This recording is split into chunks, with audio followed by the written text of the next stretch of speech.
신유래대 뉴스정면 승부 일부 정치 김앤장이 아니라 오늘은 엄앤장으로 시작할 텐데요. 김앤엄입니다. 김앤엄이구나 참.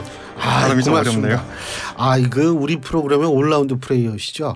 이 엄경영의 촉과 동시에 오늘도 출연해 주신 정말 그래서 감사드리는 먼저 엄경영 시대정신연구소장 나와 계십니다. 안녕하십니까? 안녕하세요. 예, 그리고 김민아 시사평론가십니다. 어서 오십시오. 안녕하십니까, 김씨입니다. 예. 장씨 아니고. 네. 뒤끝이 있으시네. 아니 이제 뭐 모르실까봐. 네. 제가 그러면은 여기서 저기 김수민 평론가라고 얘기를 해볼까요 한번? 예? 예? 네, 이제 헷갈리시는 분들이 많잖아요. 네. 김수민인지 김민아인지 평론가고. 지난번에도 한번. 네. 그때가 총선 날에요. 그래서 정신이 없어서 아주 보니까 꽁하고 잊어먹질 않고 계시는구나. 예. 근데 오늘 어떻게 4시 54분에 원래 4시 반에 한다고 그랬는데 57분인가 54분에 시작을 했어요. 근데 이제 엄 소장님한테 여쭤보고 싶은 게 대통령이 오늘 만찬 뭐 이게 예정돼 있다는 얘기가 있더라고요. 그럼 좀 더 일찍 만났어야 되는 거 아니에요? 예정보다 더 늦게 만났어요? 어떻게 보세요? 네, 뭐 45분으로 저는 알고 있었는데요. 그러니까 10분 정도. 오늘 만찬은 있는 건 맞죠? 네, 이제 그렇긴 한데 또 정진석 비서실장이 정치력을 발휘해서 예. 뭐 갑자기 만찬을 할 수도 있지 않을까 저는 그렇게 생각을 하고 있고요. 아까 야외에서 만난다고 하셨잖아요. 그러니까 야외에서 만난다는 거는 그만큼 자유롭게 얘기할 수 있는 분위기가 된다. 그러니까 아무래도 안에서 만나면 뭐 의전도 갖춰야 되고 딱딱하고 그렇거든요. 그런 면에서 저는 뭐 비교적 희망적으로 생각하고 있습니다. 물론 사회는 이렇게 항상 낙천적으로 바라보는 시각이 중요하죠. 어떻게 보세요? 그럼 뭐 이렇게 5시 다 돼서 사실 만났으면 공식적인 어떤 대화와 어떤 그런 여러 가지를 거치고 나서 뭐 밥도 먹고 그렇죠? 저녁 식사를 하고 나서 또 뭐 술도 한잔 하고 그런 게 사실은 한동훈 대표가 술을 못 하시잖아요. 근데 이제 사회 상례를 얘기하자면은 보통은 그렇지 않습니까? 네. 그러니까는 그런 걸 생각해 보면은 이 윤석열 대통령하고 한동훈 대표도 그렇게 하면 좋지 않을까 이런 생각이 드는 게 사실이에요. 그래서 그랬으면 좋겠는데 저도. 근데 이제 그런 모양새를 갖추는 것과 더불어서 이제 의제에 있어서 어떤 성과를 낼 것이냐 사실은 중요한 문제 아니겠습니까? 그래서 그런 부분들은 그런데 의제와 관련돼서는 소위 말하는 한동훈 의제가 대표가 성과를 결정할 수도 있죠. 그렇죠. 한동훈 대표가 제시한 근데 의제가 뭐 이렇게 전격적으로 무슨 뭐 수용된다거나 그런 그림은 또 아닐 것 같아서 오늘은 어쨌든 만남의 의의를 두고 그 만남의 분위기가 이제 모든 거를 좌우하는 그런 만남일 것 같다는 생각이 드는데 그런 걸 봐도 어쨌든 뭐 좋은 결과가 이어지려면 만남의 길이가 좀 길고 그리고 뭐 식사라든지 이런 세리머니가 같이 있는 만남이 좋겠다 이런 생각은 좀 듭니다. 근데 오늘 의제는 결국은 김건희 여사 중심이 되지 않을까요? 어떻게 보세요? 네, 그렇습니다. 그러니까 소위 3대 요구안이 이제 있는데요. 저는 그 김평론가 말씀대로 일단 만남 자체가 작은 성과라고 생각을 하고요. 그리고 김건희 여사에 관한 문제가 그러니까 공식적인 여권의 공식적인 테이블에 논의 주제로 올라왔다. 그거 자체가 저는 굉장히 중요한 진전이라고 봅니다.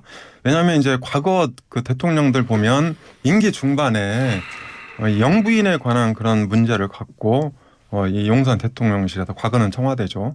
이런 데서 공개적으로 대통령과 여당 대표가 이런 걸 논의해 본 적이 없어요. 그런데 이번 정부는 이제 그 임기 반환점 한 달 전에 이미 논의를 하고 있는 것은 저는 굉장히 큰 진전이라고 보고 있고요.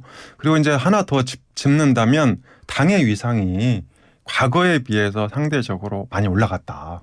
그러니까 뭐 저는 이게 꼭 그 뭐 수평적이라든지 그 여권 권력 서열 1, 2 뭐 이런 걸 떠나서 어쨌든 지금까지 당정 관계로 봤을 때 이 당의 위상이 그 최고적으로 올라왔다. 저는 그런 면에서 일단 성과 3가지를 꼽고 싶습니다. 당의 위상이 올라갔다. 자, 3가지 요구 조건을 했어요. 한동훈 대표가. 이 중에서 제일 먼저 한 대표가 중요하게 생각하는 3가지 중에 어떤 거라고 보십니까? 제일 중요하게 생각하는 거. 뭐 다 중요하게 생각하게 했는데 근데 이런 현실적인 문제는 있습니다. 가령 이제 첫 번째 요구가 소위 말하는 언론 표현으로 뭐 김건희 라인 정리해라 이런 건데 그 대통령이 인정할 수가 없잖아요. 현실적으로. 김건희 라인이 있다. 그러니까 뭐 세간의 김건희 라인이라는 건 대통령 말 안 듣고 영부인 말 듣는 사람들이다 이런 건데 용산에 그런 사람들이 있다. 뭐 이런 건데 그 인정할 수가 없는 문제고 용산에서도 공식적인 입장이 김건희 라인이라는 건 없다라고 이미 나온 거 아닙니까? 그러면 김건희 라인이 없는데 김건희 라인을 정리한다. 이게 이제 공식적으로는 수용하기가 앞뒤가 논리적으로 그렇죠. 안 맞는 거죠. 수용하기가 어려운 것이고 그다음에 김건희 여사가 공개 활동을 중단해야 된다. 이 요구와 관련돼서는 지금 제2부속실을 어쨌든 설치해라라는 게 그전까지 한동훈 대표의 또 요구이기도 했거니와 지금 만들고 있다는 거 아닙니까? 공사를 하고 있다. 뭐 곧 만들 것이다. 이런 이제 보관이 있는데 그것과 안 맞는 거잖아요. 그러면 제2부속실이라는 건 어쨌든 이 영부인의 활동을 전제로 하는 것이기 때문에 그래서 그것도 그러면 공개 활동을 자제하겠다 이렇게 뭐 수용하기가 좀 어려운 부분이 있을 것이고 다만 이제 이 불가피한 활동을 제외하고 뭐 다른 거를 안 하겠다 뭐 이렇게 뭐 하는 부분도 있겠지만 그게 선이 어디냐 이 기준을 만들기도 어려운 거거든요. 그래서 이제 그런 부분을 이제 명확하게 수용하기도 어렵고 그럼 마지막으로 남는 게 이 소위 말하는 여러 가지 의혹들에 대해서 진상 규명이라든가 뭐 의혹을 이제 알아보는 거에 대해서 협조해 달라. 이게 이제 마지막 부분인데 그거를 수용하는 문제에 있어서는 예를 들면은 협조를 안 하겠다고 하기는 어려운 거잖아요. 윤석열 대통령도 그렇고 뭐 용산도 그렇고. 근데 문제는 구체적으로 그러면 협조를 한다는 게 어떤 수단을 가지고 뭐를 협조하는 거냐가 중요하겠죠. 그래서 일각에서 이제 지금까지 언론에서 이제 거론한 거는 특별감찰관 문제에 대해서 지금 뭐 북한인권재단 이사나 이런 거 하고 엮지 않고 그냥 추천해도 그냥 추천하는 방향으로 이제 협의를 해보겠다. 이런 거를 수용하느냐의 문제인데 그런 것에서라도 이제 좀 성과가 나면 그래 그렇게 해봐라 이렇게 해가지고 성과가 나면 그것도 저는 뭐 평가할 부분이라고 보는데 근데 그렇게 해서 성과가 난다라고 평가하는 거랑 그렇게 해서 예를 들면 지금 지지율이나 이런 것들이 상당히 이제 좀 저하된 부분인데 그런 것들을 만회할 수 있느냐랑은 또 다른 문제여서 이제 성과가 나기는 나겠지만 얼마나 효과가 있을 것이냐는 또 별개로 평가해 볼 문제이다 이렇게 생각을 합니다. 근데 만일 저는 사실 그런 거거든요. 그러니까 한동훈 대표가 세계 요구를 한 거에 대해서는 구체적인 답변을 안 할 가능성이 높고 대신에 뭐냐면 봐라 우리 제2부속실 이제 만들고 있지 않냐. 그리고 여사도 뭐 사과할 의향이 있다. 이 정도 선에서 이제 얘기를 할 가능성이 있다고 저는 개인적으로 생각이 개인적인 추론입니다. 근데 그 정도 선에서 이게 국민 여론이 납득할 수 있을까요? 만약 그 정도 선에서 얘기를 한다면? 이제 저는 세 가지 문제에 대해서 첫 번째 경우 인적쇄신의 경우인데요. 인적쇄신의 핵심은 정진석 비서실장을 교체하느냐 마느냐 이렇게 봐야 되거든요. 그러니까 단순히 이제 김건희 여사 라인뿐만 아니라 그런데 오늘 정진석 비서실장이 배석했다는 거는 윤 대통령이 이 한동훈 대표의 인적쇄신 그 문제에 대해서 사실상 거부한 거다 저는 그렇게 보고 있습니다. 그래서 다만 연말 연초에 이제 또 그 뭐 용산 대통령실 인사 교체 문제가 있을 수 있으니까 용산의 시간표대로 인사 문제는 처리하겠다. 이거를 이제 그 우회적으로 얘기한 거라고 보고 있고요. 그다음에 두 번째 이 대외 활동 중단 문제는 사실 지금 되게 최소화돼 있습니다. 그러니까 우리가 아는 김건희 여사의 대외 활동 중에서 뭐 지금 생각나는 게 뭐 있나요? 마포대교 방문한 거 한 두 달 만에 딱 한 번 있고 이제 나머지 이제 해외 순방 동행. 그러니까 해외 순방 동행은 어쩔 수 없는 거잖아요. 그러니까 이미 저는 이제 최소화돼 있다 이렇게 보고 있습니다. 그리고 이게 이제 영부인을 그 관저에다 유폐시키는 건 또 이게 대통령 뽑아놓고 전 말이 좀 안 된다고 보고 있고요. 다만 지금 윤 대통령 집무실 옆에다가 이제 이게 그 제2부속실 설치하고 있다고 하는데요. 그건 이제 특별 감찰관 임명되기 전에 특별 관찰관을 두고 이게 정무적 관리와 리스크 관리를 하겠다. 저는 이제 그렇게 이해를 하고 있고요. 그리고 이제 세 번째 문제가 의혹 해소 규명에 적극 협조해라. 뭐 이건데 지금 그 명태균 의혹은 그러니까 수사 중입니다. 그러니까 수사가 제가 보기에 상당히 진행이 돼 있고 사실 이 수사 문제는 이제 다른 건 저는 이제 다 곁다리라고 보고 그러니까 돈이 오고 간 게 그 2022년 김영선 전 의원이 창원의창구에서 당선되고 나서 이제 명태균하고 돈이 왔다 갔다 했던 문제가 있고 이미 검찰이 오늘 이제 강혜경 씨 또 명태균 씨 그다음에 김영선 전 의원 다 압수수색한 상태거든요. 그래서 이것들이 어느 정도 그러니까 수면 위로 드러나면 저는 이제 그 사과할 거냐 말 거냐 이걸 결정할 문제인데 얼마 전에 한동훈 대표가 김건희 여사 사과로는 특검을 못 막는다 이렇게 발언했거든요. 그래서 저는 김건희 여사 사과 문제가 아니고 대통령이 직접 입장을 밝힐지 뭐 이런 것들이 오늘 이제 논의될 거로 보고 있습니다. 그 명태균 씨 지금 말씀하셨는데 뭐 계속 뭐 이게 언론에서 전부 명태균 씨가 뭐라고 얘기하면 전부 단독 이렇게 해가지고 이제 나오거든요. 어떻게 보세요? 명태균 씨 입장에서야 뭐 여러 가지 이제 얘기를 하고 있는 건데 잘 구분해서 들어야겠죠. 명태균 씨의 발언이나 이런 걸 보면은 본인이 분리할 게 없는 문제에 있어서는 이제 사람들과의 관계에 대한 건 제가 볼 때는 뭐 상당 부분 사실로 믿을 만한 얘기도 했고 근데 그 얘기에 대해서 또 허세라든가 허풍이라든가 이런 걸 굉장히 또 많이 얘기했어요. 그러니까 예를 들면은 이분이 김종인 전 비대위원장하고 뭐 여러 가지로 뭐 많은 거를 조언해 가지고 많은 걸 한 것처럼 이제 얘기를 하지 않습니까? 근데 그런 것들이 상당 부분 부풀려진 얘기겠죠. 근데 그렇다고 하면은 김종인 전 비대위원장하고 아예 모르는 사이냐? 뭐 그렇지는 않은 거죠. 이런 식으로 뭔가 관계가 있다라고 했을 때는 그게 맞는 얘기인데 하지만 상당히 부풀려진 얘기다라고 보이는 얘기를 많이 했는데 본인이 불리한 주제 있지 않습니까? 가령 뭐 이 자신이 법적 책임을 져야 되는 문제나 이런 것들에 대해서는 얘기를 안 하거나 부정하거나 뭐 이렇게 되고 있는 거거든요. 그래서 이거를 잘 구분해 가지고 볼 필요가 있는데 지금 뭐 여러 가지 뭐 얘기들이 아까 말씀하신 것처럼 별로 중요하지 않은 얘기들이 언론을 통해서 막 이렇게 부풀려진 얘기들이 있다라고 하는 차원이 바로 그런 부분이고 저기 핵심적으로 사실은 이제 규명해야 될 것들 그래서 규명해야 된다는 거는 이게 만약에 사실이면 큰 문제다라고 하는 것들은 결국은 지난 대선 기간에 명태균 씨가 어떤 역할을 했느냐 이런 것들이잖아요. 어떤 역할을 했고 그것을 통해서 과연 김영선 전 의원이라는 분이 그 2022년 보궐선거에 공천을 받은 배경이라는 거는 뭐냐 이런 부분과 관련된 건데 사실 오늘 이제 이 법사위 국정감사에서 그런 부분과 관련돼서 이제 이 강혜경 씨가 직접 출석을 했으니까 어떤 증언이 나오느냐 이런 것들을 주목해서 봐야 되는 그런 상황인 것인데 뭐 그걸 이제 관련 보도들이 또 정리돼서 나오는 거를 지켜봐야 될 필요가 있는 거죠. 그런데 예, 그런데 저는 이제 명태균 씨 관련해서 그 문제의 핵심은 저는 이제 이렇게 생각을 해요. 그러니까 방금 말씀하신 2022년이죠. 지방선거와 함께 치러진 창원 의창구 보궐선거에서 김영선 의원이 당선이 됐는데 아무튼 이 과정에서 김건희 여사의 공천 개입이 있었는지 없었는지 아직 확인된 거 없어요. 확인된 건 없고 다만 명태균 씨가 힘을 써서 이게 전략 공천 받는데 상당히 이제 그 도움을 받았다. 김영선 전 의원이 뭐 이런 얘기들이 계속 흘러나오고 있고 또 그 이후에 이제 돈이 왔다 갔다 했다는 거죠. 그런데 이런 거에 대해서 검찰이 수사를 하니까 명태균 씨가 내가 윤석열 대통령 만드는데 엄청나게 공을 세웠는데 감히 나를 수사해? 이러면서 이제 뭐 카톡을 공개를 한다든지 이런 식으로 윤 대통령과 김건희 여사를 협박하고 있다. 저는 이제 그게 본질이라고 보고요. 나머지는 그냥 설만 있는 거고 과장된 거고 저는 그렇다고 봐요. 그리고 지금 거의 뭐 3주 이상 그 명태균 씨 얘기만 온통 나오고 있어서 이게 명태균 피로도가 너무 많이 축적이 되고 있다. 이런 말씀드립니다.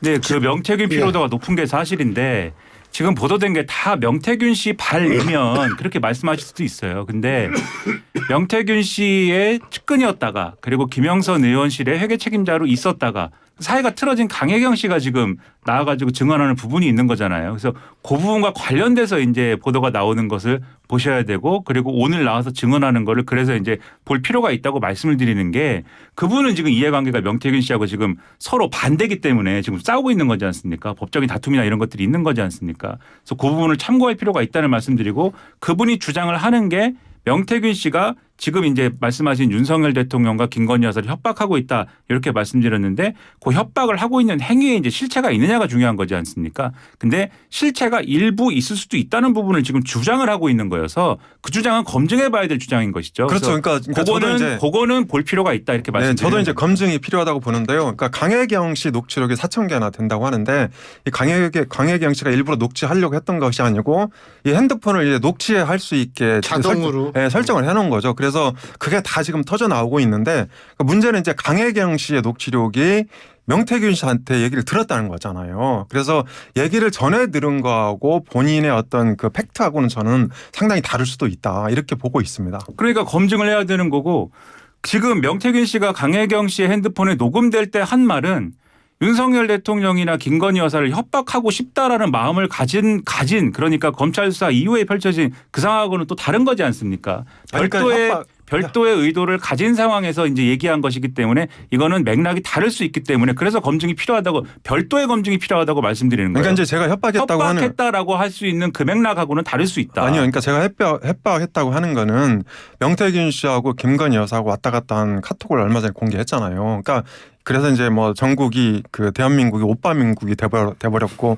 우리가 오빠 찾게 나섰는데 그러니까 이것은 협박이라고 봐야죠. 그런데 이 강혜경 씨가 공개한 것은 말씀대로 그러니까 검증을 해봐야 돼요. 그런데 이를테면 이런 거죠. 그러니까 명태균 씨가 이렇게 과장할 수 있어요. 아 내가 이거 여론조사 윤 대통령한테 직접 보고할 거야라든지 김건희 여사하고 통화해서 이 김영선 전 의원 공천 이번에는 안 된다고 얘기할 거라든지 이런 것도 다 이게 들은 얘기지만 명태균 씨 성격으로 봤을 때 전 충분히 과장의 소지가 있다 이렇게 보는 거죠. 엄 소장님 명태균 씨를 굉장히 잘 아시는 것처럼 말씀하시는데 명태균 씨는 예를 들면 100을 얘기하면 100이 다 거짓말인 사람인가 아니면 100을 얘기하면 100이 다 진실인 사람인가 그건 아니지 않습니까? 그러니까 어떤 게 진실이고 어떤 게 거짓인지를 구별을 해봐야 되는 거죠. 아니 저는 이제 개인적으로 명태균 씨를 모르지만 그분에 대해서 상당히 이제 많이 알고 있고 또 제가 얼마 전에 얘기를 좀 들으셨다 이거죠. 매체에 대해서 명태균 씨가 했던 여론조사를 그러니까 무려 40매나 쓰면서 다 분석을 한 적이 있어요. 저도 그래서 봤습니다, 그걸. 네, 그러니까 네. 그래서 명태균 씨에 대해서 상당히 저는 이제 객관적으로 그러니까 어떤 개인적인 편향 없이 저도 알고 객관적으로 보고 자, 있습니다. 잠깐만요. 알겠습니다. 강혜경 지금 속보 나온 겁니다. 국회에 나가 있죠. 증인으로 강혜경 씨가 뭐라고 얘기하냐면 김건희 여사가 명태균 씨 생계 유지를 위해서 김영선 전 의원을 공천했다. 국감에서 지금 이렇게 얘기를 한 거거든요. 이거 어떻게 보세요, 이거? 그러니까 강혜영 씨가 그동안 이제 했던 주장의 연장선에서 좀 더 분명하게 지금 이제 뭐 국감에서는 얘기를 하고 있는 건데요.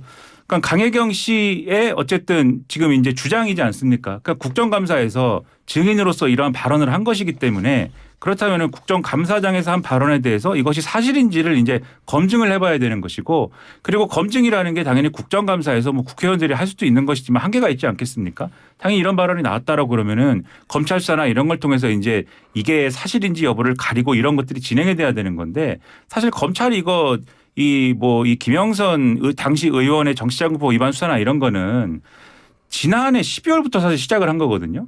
근데 지난해 12월에 시작을 해가지고 올해 지금 거의 1년 다 돼가는 상황 아닙니까? 그 정도면 빠른 거 아니에요? 아니 요새 검찰 수사가 뭐 웬만하면 3, 4년이다. 근데 검찰이 수사를 진행하다가 뭐 이게 좀 부담스러운 게 나온다 싶으면은 드러넣어버리는 거 아닌가라는 생각도 하게 되는데 왜냐하면 김건희 여사 도이치모터스 주가 조작 사건도 계속 들고 있다가 불기소 처분하고 오늘 동아일보 칼럼 보니까는 이런 불기소 처분은 이그노벨상 줘야 된다라고 논설 주간이 썼던데 칼럼을 그렇게 썼던데 그러니까는 이게 뭐가 부담스러운 기류가 있으니까 이제 검찰이 뭉개는 거 아니냐 뭐 이런 얘기도 나올 법한데 또 이런 증언이 나온다라고 하면은 그러면 또 수사기관이든 어디든 결국은 이런 것들을 명확하게 수사를 하지 않으면 또 특검 얘기할 거 아닙니까? 제가 그 부분에 대해서 조금 예, 이제 예. 설명해드리겠습니다. 그러니까 그 명태균 씨 수사가 어떻게 진행이 된 거냐면요. 말씀하신 대로 중앙선관위가 김영선 전 의원에 대해서 검찰에 수사 의뢰를 했어요. 그러니까 뭘로 했냐면 정치자금 흐름이 좀 이상하다. 그러니까 이 과정에서 김영선 전 의원하고 강혜경 씨를 압수수색을 한 거예요. 그런데 압수수색을 해서 보니까 이게 이제 명태균 씨하고 그 돈 거래 의혹이 이제 생긴 거죠. 이게 뭐 한 9천만 원 정도 이렇게 이제 왔다 갔다 한 게 생겨서 명태균 씨도 압수수색을 한 거거든요. 그러니까 그건 최근 일이에요. 그러면서 이제 명태균 씨가 이 윤석열 대통령하고 김건희 여사 관련된 걸 계속 공개를 하면서 나를 구원해달라 이런 메시지를 보내고 있는데요. 그러니까 이제 검찰이 얼마 전에도 이 국감장에 그러니까 지난주에 국감장에 나가서 그러니까 이런 질의를 하니까 한동훈 대표도 뭐 그러니까 치부가 드러나도 철저하게 사실을 밝혀야 된다 이렇게 얘기했잖아요. 그래서 이게 울산지검장이 그랬어요. 입에 단내가 나도록 하고 있다. 그래서 저는 그러니까 충분히 이제 이거 어떻게 피해 나갈 수 없다고 봅니다. 그러니까 예를 들어서 지금 밝혀진 것만 1억 정도 왔다 갔다 한 건데 이것만 갖고도 상당히 중형 예상되는 그런 시기가 있고요. 그리고 공천 과정에서 이 명태균 씨가 어떤 역할을 했냐면 그러니까 제가 파악하기로는 이제 그 김영선 관련해서 여론조사를 총 5번을 했어요. 그러니까 여론 조성 여론조사를 한 거예요. 예를 들어서 창원 의창이라는 도시 지역인데 집 전화번호를 30%를 섞는다든지 그리고 출마 후보가 8명이나 되는데 그러니까 민주당 후보하고 김영선 전 의원하고 양자 대결만 붙인다든지 뭐 이런 식으로 해갖고 김영선 전 의원이 거의 더블로 이길 수 있게 이제 여론조사를 한 거죠. 물론 이렇게 해놓고 이제 그 당시에는 민주당은 김지수라는 그 여성 경남도의원만 좀 유력했어요. 그러니까 민주당 여성이니까 그러면 우리 국민의힘도 여성을 하겠다. 뭐 이게 이제 당시 그 재보궐선거 공천관리위원장이었던 윤상현 의원이 이제 전략공천을 결정을 한 거고 이걸 이준석 대표가 추인을 한 거거든요. 그러니까 이 과정에서 저는 김건희 여사나 윤 대통령이 이렇게 부당하게 무슨 공천 개입을 했다 이렇게 생각 안 해요. 왜냐하면 이준석 대표도 그 얘기 했어요. 그러니까 그냥 그 절차대로 윤상현 의원한테 맡긴 거고 윤상현 의원은 경쟁력이 압도적이고 이게 그 민주당이 여성 의원을 공천하니까 우리도 여성을 내놓은 거다 이렇게 얘기를 했거든요. 그러면 이 의혹의 핵심은 김영선 전 의원하고 명태균 씨하고 돈이 왔다 갔다 한 거다. 이거를 검찰이 신속하게 수사를 해서 저는 기소를 해야 된다고 생각을 합니다. 그러니까 신속하게 수사를 해야 이게 진실이 밝혀진다. 그 점에 참 동의를 하고 말씀하신 대로 이게 별거 아니지 않죠. 이 명태균 씨하고 김영선 전 의원 사이에 있었던 일만 따져도 사실은 별거 아닙니다. 별거 아니지만 그러니까 지금 제기되는 의혹에 비하면은 이제 별거 아니다. 요 얘기를 드린 건데 그럴 수 있습니다. 그럴 수 있는데 지금 강혜경 씨가 이제 주장하는 내용과 그다음에 최근에 한겨레 등의 이제 보도를 통해서 이제 추가로 제기되는 의혹들을 보면 그 당시에 명태균 씨가 이른바 이제 공천 장사를 했다는 거지 않습니까? 지역에 이제 공천받고 싶은 지방의원 이제 지방의원으로 출마하고 싶은 사람들한테 돈을 내가 공천 받아다 줄 테니까는 줘라 이렇게 해갖고 실제로 이 사람들이 공천을 못 받았는데 줘라 이렇게 해가지고 그 돈 받은 거를 또 윤석열 대통령 관련 여론조사 하는데 또 쓰고 요렇게 해서 이 사람들이 그 돈을 자기들이 공천을 못 받았으니까는 그 돈을 달라라고 당시에 김영선 의원의 회계 책임자였던 강혜경 씨한테 찾아갖고 달라고 그랬다는 거잖아요. 요게 이제 강혜경 씨가 하는 주장인데 저는 요런 관계들을 보면은 이 사람들은 어떤 믿음을 갖고 있었길래 명태균 씨한테 돈을 주면 내가 공천을 받는다라고 생각했던 것이며 그리고 이게 공천을 내가 못 받았으니까 이 돈을 받아내야겠다라고 생각하는 과정에 어떻게 김영선 의원이 선거 비용 보전 받으면 그 돈으로 받을 수 있다 이런 믿음을 어떻게 갖게 되었는가 등등을 확실하게 이런 것들에 대해서 다 수사를 하지 않으면은 이 내용들이 다 안 밝혀진다 이렇게 말씀드리고 강혜경 씨가 이런 주장을 한 거에 대해서 맥락적으로도 잘 살펴봐야 되는 게 이분이 김영선 의원 씨 그 당시 선거 치를 때 회계 책임자였기 때문에 이게 선거 비용 보전 받은 걸로 줬다라는 거에 대해서 이분이 회계 책임자에서 책임져야 되는 얘기를 하는 거예요. 그러니까 이런 책임져야 되는 거를 감수하고서라도 이런 얘기한 맥락이 뭘까에 대해서도 지금 잘 생각해 봐야 되는 거다. 그래서 의혹이 그냥 우리가 이거는 그냥 뭐 둘 사이에 있었던 일이야 라고만 생각하기가 조금 힘든 부분이 분명히 남아있어서 드리는 말씀이다. 이 얘기를 드리는 겁니다. 저는 말씀하시고. 네, 그러니까 이제 저도 그 얘기 말씀드리고 싶은데요. 일단 검찰이 수사 의지가 저는 강하다고 봅니다. 일단 강하다고 보고 지금 수사를 하고 있고 그리고 이제 그 녹취록에 보면 ABC한테 돈을 받아서 이게 윤석열 대통령 여론조사 매일 한 번씩 9번 한 거. 이게 이제 1억 2천이라고 나오잖아요. 근데 이게 사실 ARS 여론조사는요. 그러니까 원가 기준으로 보면 한 200만 원밖에 안 돼요. 특히 이제 이게 세번이니까 600만 원이네요. 그러면. 네, 그러니까 피해나라고 특수관계가 아니죠. 그러니까 1억 2천만 원이니까 9번 했으면 한 조사에 1,000만 원이 넘는 거잖아요. 그래서 그 말은 뭐냐면 9번의 여론조사 비용이 1억 2천이 아니고 다른 조사 비용이랑 이게 섞어져 있다.